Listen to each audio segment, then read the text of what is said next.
Hola, ¿qué tal, amigos y amigas participantes de este ciclo Cohabitar lo Real, diálogos entre la filosofía y la ciencia?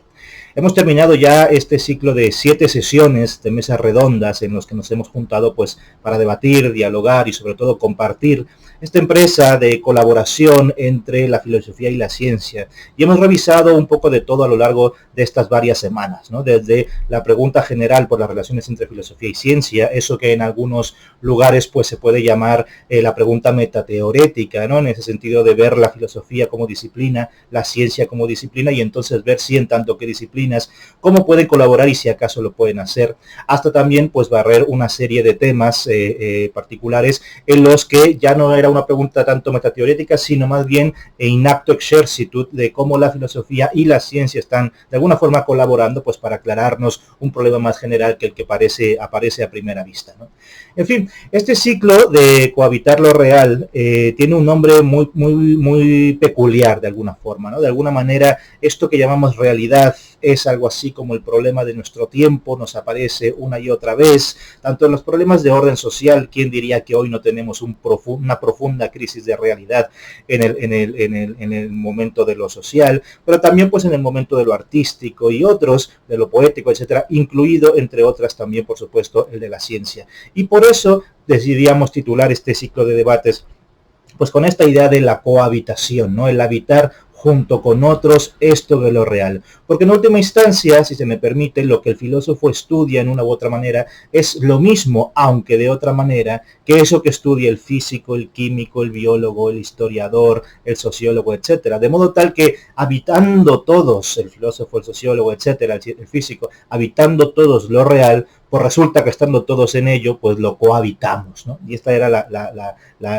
el germen, de alguna forma, que nos hacía reunirnos en estas mesas redondas que estuvimos teniendo. Si me permitís leer, aunque parafraseando aquella parte, aquel texto con el que abríamos de alguna forma estas sesiones, me permitírmelo leerlo para ver cómo ya a toro pasado hemos de alguna forma recorrido y cobra sentido eso que decíamos al inicio del todo, ¿no? Está, aunque escrito, bueno, muy similarmente, no igual, pero parafraseado, pues en este texto nuevo de Filosofía y Realidad, Metafísica Físicamente Responsable, y en la página 475 se abre uno de los apartados precisamente con este texto que es muy similar a cómo abríamos este ciclo nuestro de Cohabitar lo Real, y dice lo siguiente, o digo lo siguiente para hacerme cargo de mis propias palabras. Dice, en su Degenerazione et Corrupzione, uno de sus libros más físicos, Aristóteles, ya en el siglo IV a.C., ya advertía que solo quienes habitan lo real, ¿no? Él decía, quienes habitan lo real, enoikisasi entois physicois, quienes habitan en lo físico, en lo real, son capaces, dice él, de atender el dar de sí de las cosas, decía él, toniparjontos ontas, ¿no? El dar de sí, el hipargen, el surgir de las cosas. Quienes habitan lo real, dice Aristóteles en ese libro, digamos, muy científico, si se quiere ver así, son ellos quienes son capaces de atender, decía él, de teorein, de poner la vista, de atender, de teorizar el dar de sí de las cosas. Quizás sea este nuestro siglo donde tal advertencia cobra más actualidad que nunca. Es por eso que, a pesar de haber sido dicho eso en el siglo IV a.C., hoy en nuestro siglo era menester hacer un ciclo de conferencias, de mesas redondas, tratando el tema de la cohabitación de lo real. Y continúa el texto que parafrasea aquella introducción de este ciclo. Imbuidas entre realidades cada vez más volátiles, a la vez que complejas, ciencias cada vez más sofisticadas, fenómenos cada vez más enrevesados, situaciones límite cada vez más escaladas. Hoy en día, la inteligencia humana se encuentra en una situación sensiblemente crítica respecto de lo que fue en otros tiempos. Hoy tenemos una situación muy peculiar, con nuestras ciencias complejas, con nuestras ciencias sofisticadas, con nuestras realidades volátiles. Hoy tenemos una situación, nuestra situación intelectual es crítica en particular. Ya no estamos en posición de sostener una razón pura, en expresiones como ciencias duras, fundamentos sólidos, bases firmes, edificio del conocimiento, pilares del pensamiento, y demás metáforas pétreas. Estas metáforas típicas de la modernidad, donde la razón pura se consolidaba como una razón casi omnipotente y sin límites, que ordenaba todo, ¿no? que ideaba de alguna forma, begreifen des Denken, que decía Hegel, un pensamiento concipiente, concebía, daba a luz la Wirklichkeit, la realidad. Hoy ya no estamos en esa situación intelectual.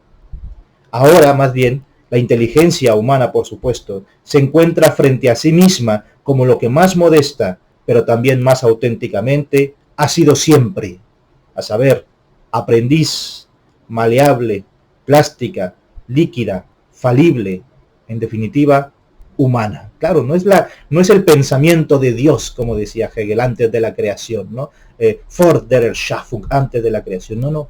Ya estamos de alguna forma, somos criaturas, por seguir con esa metáfora, y desde ahí es donde tenemos que pensar. Pensamiento, inteligencia humana.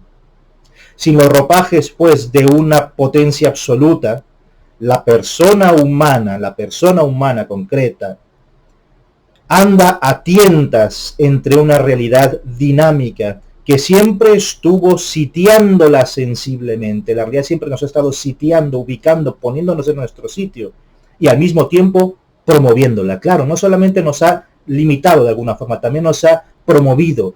Al contrario de lo que se creyó en la modernidad, la razón no ha sido espontánea, se genera por sí misma y tiene ese dinamismo propio, más que dinamismo, esa lógica propia. No, más que una lógica propia, lo que tenemos es un dinamismo arrastrado por habitar lo real. A esto quiero llegar, ¿veis? Promoviéndola.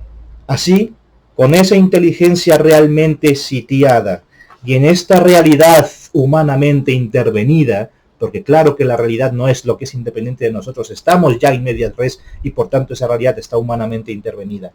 Los problemas pues emergen desde un horizonte genuinamente nuestro, aquel en el que hemos caído en cuenta de que la marcha de la razón no es solo lógica, no es solamente de logos, sino también histórica. También es una marcha histórica, no solo lógica, sino histórica. Una marcha impelida físicamente por la presencia física de nosotros entre cosas, impelida físicamente por la realidad de lo real. Tenemos ese arrastre de la realidad por estar incardinados en lo real, lo cual, como digo, no solamente nos ha limitado, sino nos ha liberado, nos promueve a más realidad, a pensar más. Es una marcha la razón. La razón no se trata de tener la razón, sino de alguna forma de ejercerla, de tener esa marcha gerundiva, no solamente lógica, sino históricamente también. Valía, pues, preguntar, ¿tenemos las herramientas para acudir a nuestra era? Como dice el poeta cubano, la era está pariendo un corazón y hay que acudir, pues se cae el porvenir. Ahí tenemos que estar, acudiendo, como decía también Ortega, no ser de alguna forma un espectador, pero no en el sentido pasivo de la palabra, sino estar siempre atento a la situación intelectual. Y ahí tenemos que estar. Entonces la siguiente pregunta es, ¿estamos a la altura de la efervescencia epocal? Habitando in medias res, nuestra actual filosofía habrá de verse sensiblemente modificada. No puede ser ya la filosofía de la modernidad, la filosofía típicamente occidental. No. Mas esto, lejos de suponer una situación terrible como de pérdida, ¿no? Tenemos ahora una razón débil. No es una razón débil, es una razón humana. Lo que pasa es que la razón pura era una razón inhumana por pretenderse sobrehumana. ¿Veis? Esto no es pues una razón como de pérdida, una situación como de pérdida, terrible, no.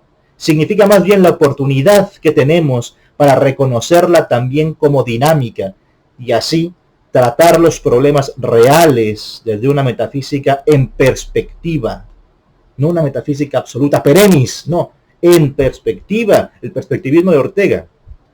Colaborando con otros saberes que le son complementarios, ahí entran las ciencias, y hacia verdades locales y revisables. ¿Veis? Ahí está. La verdad es del momento. Kierkegaard, no Hegel. ¿Veis? En particular, es la oportunidad para la metafísica de volver a ser físicamente responsable. De ahí que, por cierto, este libro se llame así, ¿no? Sea su subtítulo. En el magno esfuerzo que es vislumbrar el mare magnum de lo real y entender nuestro lugar en él. Esto es, de cohabitar el mundo. Ahí está. Por eso hablábamos en este ciclo de cohabitar lo real, enoikisas y entois físicos, los que habitan en lo real. Si para el siglo IV, antes de la era común, habitar lo real ya era una exigencia, por eso lo decía Aristóteles, para nuestro bien entrado siglo XXI es un asunto de responsabilidad ineludible. Ineludible. Ya no es simplemente tendríamos que estar a la altura de los tiempos, no. Hay que estar a la altura de los tiempos. Y esto es el llamado de nuestra actual filosofía.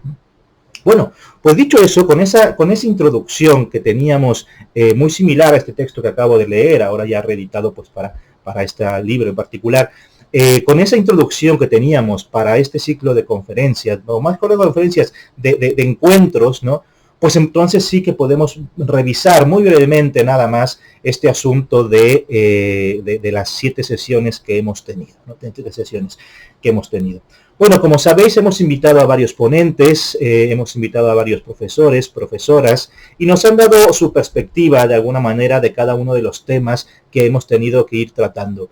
Yo, dado que solo puedo hacerme cargo de mis propias palabras, pues lo que haré será más bien tratar de destilar filosóficamente, o desde, digamos así, desde mi pensamiento filosófico, más o menos filosófico, pues lo que podría yo de alguna forma eso, destilar, decantar de lo que han dicho los diversos profesores y profesoras, a modo tal de que vosotros os podáis quedar con una especie de conclusión, siempre revisable, y por supuesto no me creáis a mí, volver a pensar lo que hemos visto y a partir de ahí construir vuestras propias conclusiones, que esto es lo interesante, ¿no? Lo interesante de la filosofía es liberarnos de lo que creíamos que era común y lo que era establecido y lo que ya estaba de una u otra forma dentro del statu quo, y más bien tiene esa función crítica y liberadora y por tanto de un ejercicio libre, ¿no?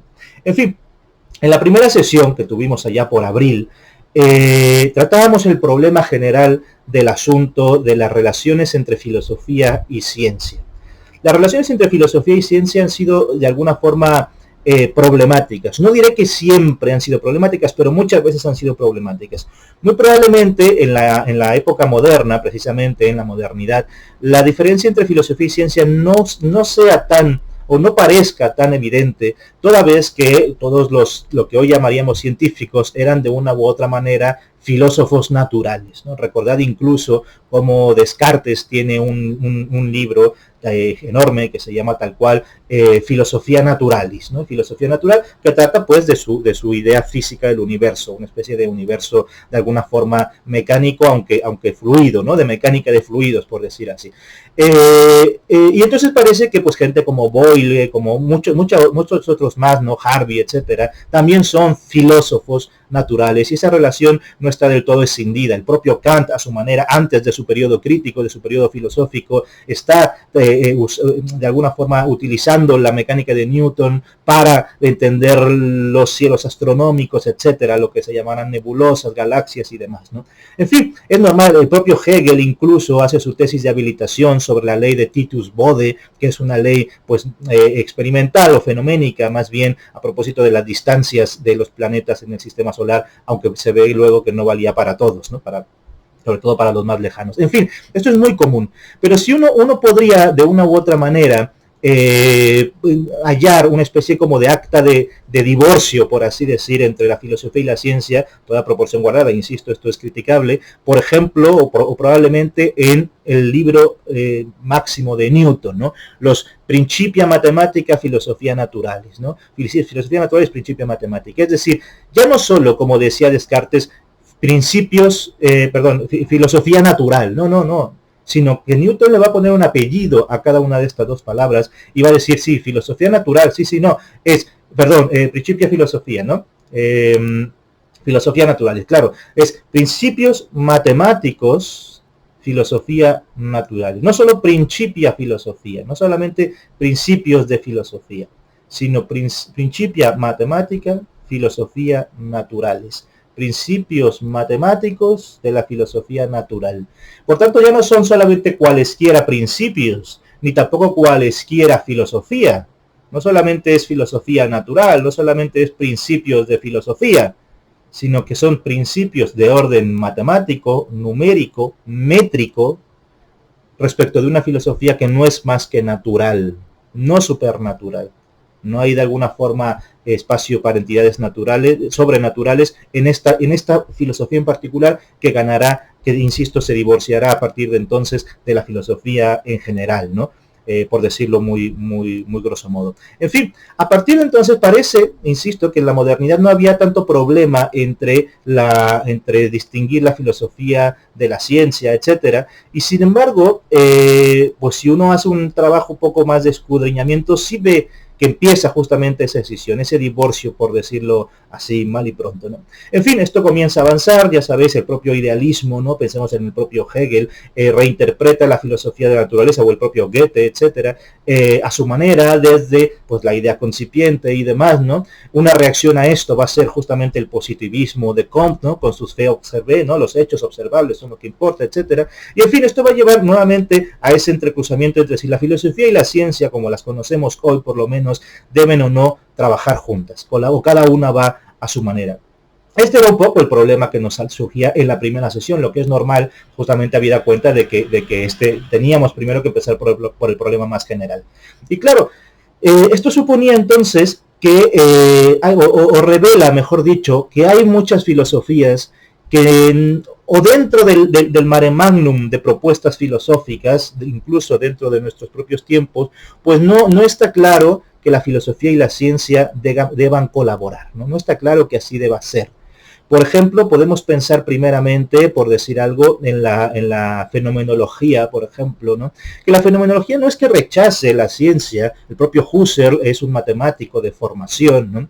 Pero cuando se profesionaliza como filosofía, lo que termina distinguiendo la fenomenología husserliana tradicional es entre lo que tiene que hacer una disciplina, digamos, descriptiva, mientras que lo que hace a diferencia de lo que hace una disciplina más bien explicativa. La explicación pues sale de alguna forma de la vivencia fenomenológica, porque quiere ver cuáles son los fundamentos de eso, y por tanto ahí puede haber cabida para el error, porque ya no está puramente describiendo, a diferencia de la descripción que se queda en el puro dato de la vivencia fenomenológica, y por tanto ahí no habría error, según se cree, ¿no? De modo tal que la filosofía, el ordo de la filosofía es el de la descripción, mientras que el de la ciencia, con todo y lo interesante que puedan ser, sin embargo son falibles, son construibles, etcétera, y están en el de la explicación. Aquellas pues tendrían que fundamentarse en buenas descripciones, creen ellos, y para eso es precisa la fenomenología. De modo tal que la filosofía y la ciencia colaboran, bueno, dicho de forma laxa, sí, en el sentido de que la pretensión de alguno como la filosofía es que las ciencias se fundamenten en las buenas descripciones, que son las filosóficas, pero en el fondo no, porque en realidad esa fundamentación es unilateral, ¿no? Una se fundamenta en la otra, pero la otra no echa mano de la ciencia, es prescindible, está puesta entre paréntesis, está puesta en el mundo de los hechos y no, como creen ellos, esos filósofos, de las esencias. En fin, no hay colaboración en sentido práctico real, ¿no?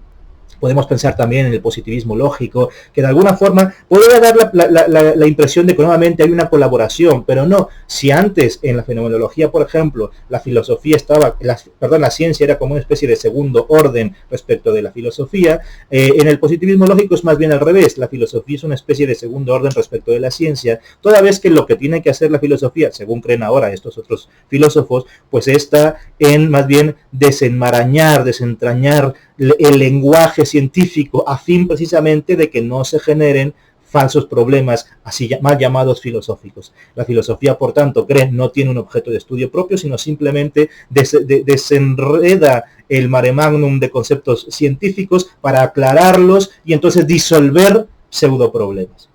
Entonces no está claro para el mundo filosófico que la filosofía y la ciencia deban o no colaborar. Para la reología filosófica, que es la que un equipo transdisciplinario, mejor dicho, y yo desarrollamos, está claro que la filosofía y la ciencia colaboran. ¿Y cuál es la relación? Uno está fundado en la otra en la una. No, decimos. La filosofía y la ciencia están fundadas ambas en la realidad.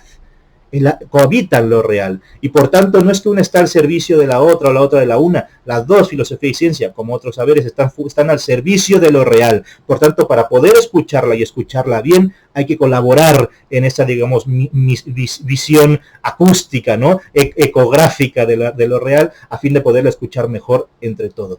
dicho naturalmente metafóricamente, eso se puede sistematizar. Pero para que veáis que el problema, pues, de la primera sesión de si la filosofía y la ciencia deben trabajar juntos es un problema. Hay quienes creemos que sí y hay quienes creen que, bueno, puede que sí, pero en el fondo no. La segunda sesión, en cambio, pues intentando meternos a problemas más bien concretos de la filosofía y ciencia, en realidad nos detuvimos, mejor dicho, otra vez en este problema de las relaciones entre filosofía y ciencia. Y más bien ahí lo que decíamos es, bueno, asumiendo que en efecto filosofía y ciencia deben colaborar, deben trabajar juntas, ahora nos surge un segundo problema deudor de la respuesta al primero, a saber cuál, pues que ya que asumimos que sí, ¿cómo? ¿Cómo vamos a trabajar juntas, en efecto, ¿no? Y entonces, pues, corrientes más de corte positivista, si se quiere, o ciertos tipos de cientificismo, por ejemplo, los herederos especialmente de Mario Bunge, por decir alguien, pues lo que van a decir es que, al final, la filosofía tiene que estar, dicen ellos, científicamente informada.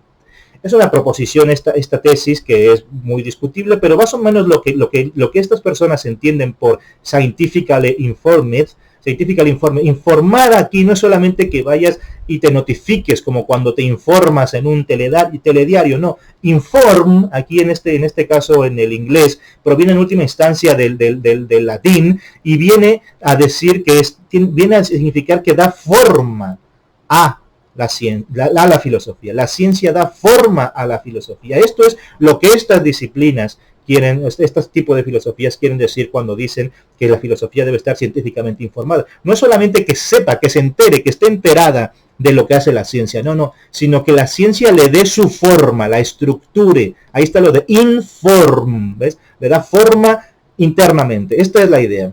Y por tanto, ese proceder de la ciencia, pues que tenga una especie de método o métodos o metodología más o menos empírica, que tenga pues posibilidades de deducir, de inducir, de incluso de abducir, es decir, que tenga pues el famoso hipotético deductivo y este tipo de cosas, que eso de alguna forma lo adopte la ciencia para entonces informarse, erigirse, darse forma, modelarse en última instancia. Esta es una forma de entender cómo es que la filosofía y la ciencia deben estar de alguna forma relacionadas. Naturalmente no es la única y no deja de ser problemática. Yo particularmente la rechazo porque entonces la filosofía no es filosofía, ¿no? Es una pseudociencia y termina siendo mala ciencia. Pero eso es posición mía. Vosotros decidid lo que queráis. Como decía, por ejemplo, por dar otro ejemplo, para la reología, claro que tiene que haber una colaboración, o sea, sí hay colaboración, primera sesión. Ahora, ¿cómo? Pues esa colaboración debe ser de reciprocidad, de alguna forma, de apoyo mutuo. ¿En qué sentido? Nosotros, no voy a hacer aquí demasiado largo, pero por decirlo brevemente, los diversos saberes, incluidas las ciencias, se ocupan de las cosas tales como son, se ocupan del color en tanto que tal color, y entonces ven que los colores pues son la longitud de onda de un espectro radioelectromagnético y etcétera, ¿no? Mientras que la filosofía se ocupa de esas mismas cosas, pero no en tanto que tales cosas, sino en tanto que tienen ellas mismas un momento trascendental. Por tanto, hay ciencias talitativas y hay un saber o ciencia trascendental, la filosofía. Se ocupa pues no de las cosas en tanto que tales, sino de lo que tienen de común, de los trascendentales de la realidad. Su dinamismo, su otredad, su dar de sí, etcétera, su de suyo, que están en todas las cosas como tales. Bueno, en ese sentido, para poder entender precisamente esos grandes problemas típicos de la filosofía, los trascendentales, es preciso atender a las cosas como tales. Y ahí está ese juego entre esa mancuerna, mejor dicho, ese mano a mano entre filosofía y ciencia. La filosofía, pues, para ser filosofía, tiene que pasar sí o sí, atravesar lo real, y para eso echa mano bien como un arconte de las ciencias, ¿no? Por eso hablamos de la metafísica como físicamente responsable. No porque atienda solamente a lo que dice la ciencia física, no, sino porque si es metafísica, ¿qué pasa con el física respecto de lo que va a hablar meta? Ahí está la relación. En fin, esto era el problema de la primera y segunda sesión. Primera sesión, ¿deben trabajar juntas filosofía y ciencia? Pues es un problema. Segunda sesión, partamos de que sí. ¿Cómo? Hay otro problema. A partir de la tercera sesión veíamos ya problemas concretos, específicos sobre filosofía y ciencia, ¿no? Veíamos en la tercera sesión, grosso modo, el problema de la salud en general, ¿no? Decíamos incluso el problema de la tragedia humana, la salud. Claro, y aquí el asunto en el problema de la salud no era simplemente saber qué es lo sano o qué es lo enfermo, sino más bien, y como labor precisamente de cómo la propia medicina o las ciencias de la salud en general se beneficiarían de una colaboradora, de una colega como la filosofía, estaría en entender que eso que las ciencias de la salud suelen, por decisiones quizá más bien prácticas, más que de orden fundamental, pero por decisiones más bien prácticas, suelen entender estas ciencias de la salud, pues más bien como algo siempre natural, ¿no? Como es el cuerpo, sus dolencias, su salud, sus células, sus procesos, etcétera, como si fuese algo puramente natural. Resulta que con la filosofía podría aplicar ese pensamiento crítico que le caracteriza y entonces ver que aquello que cree que es natural no es del todo natural. Hay componentes sociales casi que desde el principio, por así decir, ¿no? La tuberculosis, ¿vale? Pero la tuberculosis depende de alguna u otra manera de las condiciones higiénicas de determinados constructos sociales. No se da la tuberculosis en los mismos países ni en las mismas épocas históricas respecto de países distintos o incluso en los mismos países. ¿Por qué? Por condiciones sociales. Por tanto, ni lo natural es tan natural ni lo social es tan social, ¿no? De alguna forma, este era el problema que se nos quería ejemplificar con la idea de physis y nomos. Sea como sea que se llame, entender mejor que eso que parece tan natural resulta que depende también de unas condiciones sociales y que muchas veces esas condiciones sociales son más difíciles incluso de modificar que los propios dinamismos naturales, ¿no? Por así decirlo. Entonces, de alguna forma, lo filosóficamente relevante, o una de los apartados filosóficamente relevantes, metafísicamente interesantes, estaba en mostrar que nuestra idea de realidad no puede ser idéntica a nuestra idea de lo natural, ¿vale? Lo natural en el sentido, digamos, ordinario del término, o de las ciencias naturales. Claro que las ciencias naturales, las ciencias biomédicas, las ciencias médicas en general, pues como la física, la química, la biología y todo lo que entre ellas se cruza, claro que de alguna manera tratan con lo real. Pero todo esto que está englobado en las ciencias naturales como real no es lo único real. Ahí está el punto, ¿no? Hay otros momentos de lo real que otros filósofos, en mi caso yo y mis compañeros, consideramos como realidades, pero que otros no suelen hacerlo, como si fuera nada más superveniente, construido, etcétera. Lo social es arbitrario, caprichoso, no entra dentro de lo natural, por tanto no es real. No, tiene un momento de realidad que refluye sobre el momento de lo llamado natural y por tanto probablemente la decisión natural social no sea más que una decisión operativa que funciona a nivel de las ciencias caritativas, pero que a nivel trascendental, es decir, filosófico, no sean distinciones constitutivas. No lo sé, os lo pongo a vosotros para que lo sigáis pensando. Pero en cualquier caso, lo social también tiene ese momento de realidad, también da de sí, también lo hace de suyo, y por tanto hay que considerarlo a la hora de estar frente a estas ciencias de la naturaleza. Podríamos decir así, cuando un pobre muere de tuberculosis, le mata la tuberculosis o le mata la pobreza, ¿no? Necesitamos más hospitales o necesitamos más parques, etcétera. Bueno, pues seguirlo pensando. La cuarta sesión, continuábamos con el asunto de lo real al interior del propio discurso filosófico, ¿no? Era a propósito de si las proposiciones científicas hablan de algo más allá que de sí mismas o no hablan, sino más bien al propio interior de un discurso científico y por tanto se agotan cuando ese discurso científico se agota también. De alguna forma fue una crítica al sociologismo extremo, ¿no? Creer que todo lo que dicen las ciencias, en particular las ciencias naturales o así llamadas naturales, es construido socialmente y por tanto se podría construir esto de maneras diferentes, ¿no?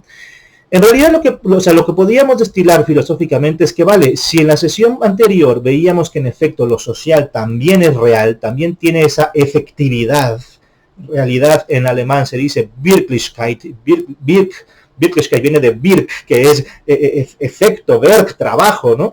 Y Wirklichkeit pues justamente eso, efectividad, realidad. Pues si vemos que lo social también tiene realidad, la sesión cuarta era, bueno, pero ¿qué tanta? Hay que andarse con cuidado. Aquí está el punto. Y esto es muy significativo, en efecto. Si bien todo aquello que pareciera no tener realidad según los discursos académicos al uso, resulta que sí la tienen, hay que andarse con cuidado porque no es una realidad, digamos, arbitraria o absoluta. Hay que ver hasta qué punto y en qué medida. ¿Veis? Ahí está el punto. Entonces, claro, contra los sociologismos estos extremos, pensemos por ejemplo en el famoso caso Sokal, ¿no? Donde Sokal y Jacques Bricmont mandan un artículo a una revista de ciencias sociales, ¿no? muy de corte así llamado postmoderno, etcétera. Un artículo que, bueno, tiene muchas ellos son científicos, ellos son físicos, Bricmont matemático, bueno, ponen tecnicismos científicos tal, y le dan una especie de coherencia, pero no dicen más que pues perogrulladas, ¿no? Pero es aceptado en la revista porque en última instancia, al parecer científico, se avala, etcétera. El famoso caso Sokal lo que quiere mostrar en última instancia es la arbitrariedad de las ciencias sociales a la hora de tratar pues con lo que dicen que tratan, e incluso y sobre todo a la hora de validarse. Claro, eso no solamente nos habla de nosotros como sociedad de cara a las ciencias sociales, sino también de cara a las ciencias naturales, que pareciera que solo llenando nuestro discurso de ciencias naturales podemos ser validados. De modo tal que un artículo, aunque diga perogrulladas, es aceptado en una revista de ciencias sociales, sí muestra un cierto conocimiento en ciencias naturales. Así que hay que andarse con cuidado en ambos frentes, ¿veis? Ahí está otra vez crítica la idea esta del científicamente informado. Hay que tener cuidado. Entonces, claro, lo social, pues, y por concluir esta parte, tiene realidad, tiene ese momento de efectividad, de Wirklichkeit, pero ¿qué tanto? Este es el problema que habrá que ver y averiguar en cada caso. Ahí está. No hay soluciones a priori como abríamos este ciclo, ¿no? No hay solución, no hay razón pura. En fin, en la quinta sesión, de alguna forma nos preguntábamos, ya también más desde la filosofía, ahora ya no tanto desde la propia ciencia, sino desde la filosofía, aunque con la ciencia entre manos, nos preguntábamos, grosso modo, qué son las cosas, particularmente su problema de su persistencia en el tiempo, si vale hablar así, ¿no? Veíamos ese problema entre el perdurantismo y el endurantismo, si acaso la cosa misma es ella la que dura en el tiempo, o más bien es una cosa distinta en cada instante del tiempo, etcétera. Veíamos pues que tras todos estos, a pesar de que hay un árbol enorme de posiciones, lo que hay es ese problema de fondo de entender las cosas como sustancias, esa entidad de la metafísica clásica nada más, como sustancias que son de alguna forma atemporales y todos los cambios que le puedan sobrevenir no son más que accidentales, de modo tal que cuando llega a cambiar la propia sustancia, no es un cambio sustancial, sino una sustitución de sustancia y viene otra, o más bien las cosas no son sustancias y son otro tipo de realidades. Aquí está el punto, que no es ni la sustancia esta ni una pura evanescencia volátil, porque está claro que hay cosas y que no todas las cosas son viables, no me gusta decir posibles porque eso parece lógica y hablo más bien de viables en sentido metafísico y reológico del término, no todas las cosas son viables en todos los campos, en todos los medios, por así decir. Por tanto, las cosas ni son sustancias perennes, absolutas, pero tampoco son pura evanescencia. Hay cosas, pero ¿qué son esas cosas? Y entonces ese problema lo veíamos en esa sesión a propósito de si eran acaso procesos, de si eran sistemas y qué eran. Yo me quedo con la copla reológica de que son sistemas estructurales y que por tanto todas las cosas son estructuras que en tanto que son más o menos estables, son estructuras estructuradas por otras cosas, pero a su vez, en tanto que son dinámicas, son estructuras estructurantes de otras cosas también a su vez. Y entonces depende cómo uno esté viendo, si el momento más bien, entre comillas, pasivo de la cosa, que no lo es pasivo, o el más bien está viendo el momento activo de la cosa, si la estructura es estructura estructurada o estructura estructurante.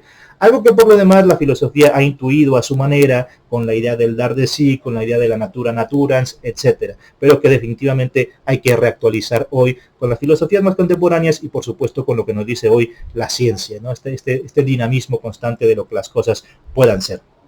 En fin, la sexta sesión nos preguntábamos a propósito de otro tema también relacionado entre la filosofía y la ciencia, que era el de la mente, este problema de la mente. ¿Qué es esto de la mente? Y sobre todo, más que preguntarnos qué es, como yo fui el encargado de esa sesión, pues puedo hacerme cargo de lo que he dicho. Y lo que he dicho, grosso modo, es más, antes de preguntarnos qué es la mente, filosóficamente hay que preguntarnos si estamos preguntando bien, que aquí está el problema. Porque ocurre muchas veces que así como en la sesión pasada había un árbol enorme de posiciones para saber si las cosas duran o perduran o enduran o etcétera, lo primero que hay que hacer es si estamos preguntando bien para que nuestras preguntas no se cuelen los problemas que se supone que queremos resolver, ¿no? Si una jeringa está infectada de la enfermedad que quiero curar con la medicina que le inyecto, pues cuando la ingerte, pues voy a volver a inocular de la enfermedad al paciente, al sujeto, ¿no? Y en ese sentido, pues lo que tengo que hacer es más bien preguntarme por la propia jeringa antes de eso, ¿no? Entonces, en ese sentido, habría que, en el caso del debate de la filosofía de la mente, mi interés estaba en preguntarme si en efecto estamos haciendo la pregunta correcta o estamos cargados de problemas y presuposiciones filosóficas que no corresponden a nuestra era, a propósito de lo que decíamos al inicio, ¿no? Claro, y por eso mi tesis en ese momento fue: la actual filosofía de la mente son pseudo respuestas neurocientíficas a pseudo problemas cartesianos. No porque las neurociencias o las ciencias cognitivas estén haciendo cosas malas, no, al contrario, están haciendo una labor muy ingente y muy bondadosa y honorable para poder determinar qué es esto que en general se llama mente, pero no por la mente, sino por temperatura, cuáles son los neurotransmisores, los procesos bioquímicos para nuestra sensación de la temperatura, para nuestra sensación del calor. Así se ganó el premio Nobel del 21, si mal no recuerdo, en el 2000 o 2008, por ahí, cuáles son los del color, etcétera, ¿no? En fin, esto es lo que está haciendo ahora la filosofía, la neurociencia, las ciencias cognitivas, cómo percibimos, qué es esto de la memoria, si los engramas o no, si tenemos neuronas espejo que nos permiten empatizar o no, etcétera. ¿Qué papel juega la teoría de la mente? Es decir, la posibilidad de ponerte en tercera persona y en lugares donde tú no estuviste, pero abstraer como si hubieras estado. Eso, este tipo de cosas, ¿no? La escala de Glasgow, eso es lo que está haciendo la ciencia en activo. ¿Qué está haciendo la filosofía? Preguntarse si la mente y el cerebro son lo mismo, si el cuerpo y la mente, si somos cerebros en cubetas. Ficción, pura ficción. De modo tal que lo que yo trataba de mostrar era que si la filosofía está anquilosada en este tipo de ficciones, es porque está todavía con una metafísica del siglo XVII, como la de Descartes, XVI, XVII, mientras que hoy esta ciencia nuestra es una ciencia del siglo XXI. Y entonces, ¿por qué si nuestra ciencia no es la ciencia cartesiana, por qué nuestra metafísica tiene que ser una metafísica cartesiana? Por tanto, la conclusión filosófica era: hay que hacer una filosofía a la altura de los tiempos. No propuse hablar de la reología, aunque salió muy poco la base previa a la reología, que es la noología. Y ahí estaba lo de mente, lo del nous, la noología, con la idea de inteligencia sentiente y añadiría motriz. Hasta ahí me quedo porque ya lo hemos hablado en ese momento. En fin, la última sesión, si mal no recuerdo, ya hemos dicho, la primera fue el problema de la filosofía y la ciencia, es un problema. La segunda, partamos de que sí deben trabajar en conjunto, pero ¿cómo? La tercera, el problema de la salud, lo social también es real. La cuarta, sí, lo social también es real, pero ¿qué tanto? La quinta, las cosas. ¿Qué son las cosas? ¿Cómo son estructuras estructurantes, estructuras estructuradas, sustancias? La sexta, la mente. ¿No será acaso que en filosofía estamos retrasados respecto del problema de la mente, a diferencia de lo que hacen las ciencias en activo? Y la séptima sesión, la última, fue a propósito de los sistemas ecológicos en general. Si se me permite la analogía, uno puede decir que el gran problema en este tema es el de cuál es de alguna forma la realidad, el bosque o el árbol. Entonces la respuesta es, bueno, si usted le pregunta al botánico es el árbol, si le pregunta al ecólogo es el bosque, lo cual no hace de alguna forma una especie de relativismo. Lo que hace, si uno quiere etiquetar cosas, pues usemos mejor la de Ortega que otra, el perspectivismo. Las dos son realidades, pero no realidades básicas en ese sentido, ¿veis? Claro, ¿cuál es la unidad de análisis? Pues la unidad de análisis depende de cada ciencia, naturalmente, y el filósofo no puede basar metafísicamente toda la realidad, por así decir, en la unidad de análisis de una ciencia que es siempre una local revisable y además unidad de análisis es operativa. Entonces, ahí está lo crucial de distinguir entre ciencia talitativa y ciencia trascendental, en la que no me meto ahora mismo. Pero en cualquier caso, habida cuenta de que la unidad de análisis varía en función precisamente de los sistemas ecológicos, lo que el filósofo tiene que ver ahí es que la realidad es siempre realidad compleja, que no hay reduccionismos ni a lo inferior, ¿no? Los típicos de la mecánica cuántica, etcétera, o a ecuaciones legaliformes, leyes y simetrías, pero tampoco ni a lo más grande, que es otro tipo de reduccionismo a lo mayor, ¿no? Lo que importa es lo que ocurre a nivel, a escala cosmológica, ¿no? Sino que lo que hay que ver es más bien que cada cosa, cada sistema, cada momento tiene su propio dinamismo. Y aquí entraba la propuesta de esa sesión, ¿no? A propósito del tiempo. Claro, el tiempo no es una especie como de gran escenario en el que las cosas transcurren, no. El tiempo de alguna forma es también un producto de los propios sistemas, no es el cuándo de los sistemas, sino que es, o sea, no, así como el espacio no es el dónde de los sistemas, sino una característica de su propia espaciosidad. Las cosas hacen espacio, y luego el espacio es una especie de métrica de esa cosa relativa a cada espaciosidad, lo que hace de alguna forma la topología, a diferencia de la geometría. Pues algo así ocurriría con el tiempo. El tiempo no es simplemente un discurrir, una fluencia en la que las cosas se ponen ahí y entonces empiezan a fluir temporalmente, sino que son ellas más bien tempóreas. Ellas van haciendo su tiempo, van teniendo sus ritmos, que podamos o no medirlos, y que para empezar utilicemos una cronometría uniforme para todos, es cosa diferente, ¿no? Que usemos pues las vueltas de la Tierra al Sol y llamemos días y por tanto segundos, etcétera. Eso, pero la cronometría no es más que la forma nuestra de aproximarnos de alguna forma a su cronología, ¿no? Así como existe la topología del espacio, haría falta una cronología del tiempo, que quizás habría que mejor llamar, como bien se aprendió en ese debate, una cairología, una topología del tiempo oportuno. Cada sistema va haciendo oportunamente sus tiempos, sus ritmos fenológicos, ¿no? que además se acoplan con otros ciclos fenológicos o otros ritmos de los distintos agentes dentro de un sistema ecológico, y que por eso gente como Margulis y demás han hablado por eso del holobionte, e incluso la propuesta de esa sesión fue la del meta-holobionte, ¿no? En efecto, no hay. Lo interesante aquí filosóficamente es que no hay sustancias separadas, absolutamente discernibles, con relaciones categoriales o supervenientes. No, lo que hay es toda esta red, este complejo, este campo de respectividad, campos físicos de respectividad, donde las cosas son estructuras estructuradas y estructuras estructurantes en procesos complejos de estructuración, ¿veis? Ahí está lo relevante. Y ahí, justamente en esos complejos procesos de estructuración, se va estructurando a su vez el tiempo fenológico, o si se quiere, cairológico de cada cosa.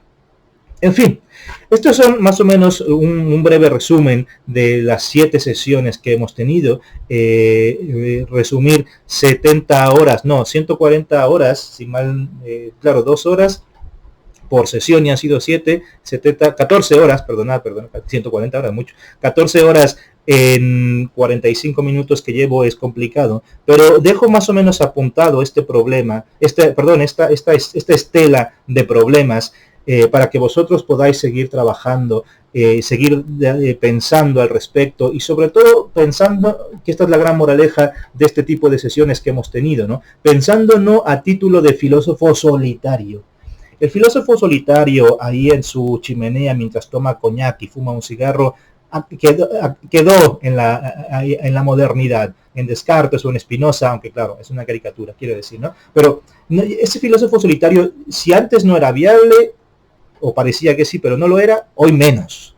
Hoy lo que hay son filósofos solidarios con otros filósofos y con otras ciencias y otros saberes, no solamente con la ciencia así llamada natural, sino también con las sociales y por supuesto con las artes y con otros saberes no occidentales, también hay que considerarlos. De modo tal que esta estela de problemas, y aquí no hago más que resumiros, traiga a vosotros la gran virtud de poneros a trabajar en equipo, de poder mostrar que el conocimiento tiene una dimensión social y que se construye no de forma individual o no solo individualmente, sino sobre todo también social e históricamente, y que por tanto esta realidad en la que ya estamos in media res no es la habitación para unos cuantos expertos que sí que tienen acceso a la usía, ontos, usa, como decía Platón, a la realidad realmente real. No, es la habitación que ya cohabitamos todos.